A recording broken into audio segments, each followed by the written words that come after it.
एक पक्षी था जो रेगिस्तान में रहता था, बहुत बीमार, कोई पंख नहीं, खाने पीने के लिए कुछ नहीं, रहने के लिए कोई आश्रय नहीं था। एक दिन एक कबूतर उधर से गुजर रहा था। उस बीमार और दुखी पक्षी ने कबूतर को रोका और पूछा, तुम कहाँ जा रहे हो? उसने उत्तर दिया, मैं स्वर्ग जा रहा हूँ। बीमार पक्षी ने कहा, कृपया मेरे लिए पता करें, मेरी पीड़ा कब तक समाप्त हो जाएगी? कबूतर ने कहा, निश्चित ही मैं पता करूंगा। कबूतर ने इतना कहकर बीमार पक्षी से विदा ली। कबूतर स्वर्ग पहुंचा और प्रवेश द्वार पर देवदूत को बीमार पक्षी का संदेश दिया। देवदूत ने कहा, पक्षी के जीवन में अगले 7 वर्ष तक इसी तरह कष्ट लिखा हुआ है, उसे ऐसे ही 7 वर्ष तक कष्ट भोगना पड़ेगा, तब तक उसके जीवन में कोई खुशी नहीं है। कबूतर ने कहा, जब बीमार पक्षी ये सुनेगा तो वह निराश हो जाएगा, क्या आप इसके लिए कोई उपाय बता सकते हैं? देवदूत ने उत्तर दिया, उससे कहो कि इस वाक्य को हमेशा बोलता रहे, इन सब के लिए भगवान तेरा शुक्र है। वापसी पर जब वह बीमार पक्षी कबूतर से फिर मिला तो कबूतर ने उस स्वर्गदूत का संदेश दिया।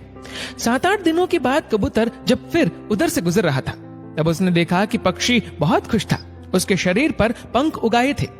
उस रेगिस्तानी इलाके में एक छोटा सा पौधा लगा हुआ था, वहां पानी का एक छोटा सा तालाब भी बना हुआ था। चिड़िया खुश होकर चहचहा रही थी, कबूतर चकित था। देवदूत ने कहा था कि अगले 7 वर्षों तक पक्षी के लिए कोई खुशी नहीं होगी। इस सवाल को ध्यान में रखते हुए कबूतर स्वर्ग के द्वार पर देवदूत से मिलने पहुंच गया। कबूतर ने देवदूत से अपने मन में उठते हुए सवालों का समाधान पूछा तो देवदूत ने उत्तर दिया, हाँ, ये सच है कि पक्षी की जिंदगी में 7 साल तक कोई खुशी नहीं लिखी थी, लेकिन क्योंकि पक्षी हर स्थिति में इन सब के लिए भगवान तेरा शुक्र है बोल रहा था और भगवान का शुक्र कर रहा था, इस कारण उसका जीवन बदल गया। जब पक्षी गर्म रेत पर गिर गया तो उसने कहा, इन सब के लिए भगवान तेरा शुक्र है। जब ये उड़ नहीं सकता था तो उसने कहा, इन सब के लिए भगवान तेरा शुक्र है। जब उसे प्यास लगी और आसपास पानी नहीं था तो उसने कहा, इन सब के लिए भगवान तेरा शुक्र है। जो भी स्थिति हो, पक्षी दोहराता रहा, इन सब के लिए भगवान तेरा शुक्र है, और इसलिए 7 साल 7 दिनों में समाप्त हो गए। जब मैंने ये कहानी सुनी तो मैंने अपने जीवन को महसूस करने, सोचने, स्वीकार करने और देखने के तरीके में एक जबरदस्त बदलाव महसूस किया। मैंने अपने जीवन में इसको अपना लिया। इन सब के लिए भगवान तेरा शुक्र है। इसने मुझे, मेरे विचारों को, मेरे जीवन में बदलाव लाने में मेरी मदद की। उदाहरण के लिए, अगर मेरा सिर दर्द करता है तो मुझे लगता है कि मेरा बाकी शरीर पूरी तरह से ठीक और स्वस्थ है, और मैं कहता हूँ, इन सब के लिए भगवान तेरा शुक्र है। और मुझे लगता है कि सिर दर्द मुझे बिल्कुल परेशान नहीं करता।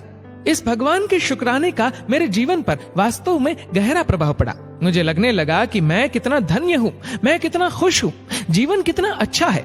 इस संदेश को साझा करने का उद्देश्य हम सभी को इस बारे में अवगत कराना है कि कितना शक्तिशाली है ये, हमारे जीवन को नया रूप दे सकता है। इसलिए आभारी रहे हर चीज के लिए, उस परम पिता परमात्मा के, और अपने दृष्टिकोण में बदलाव देखे।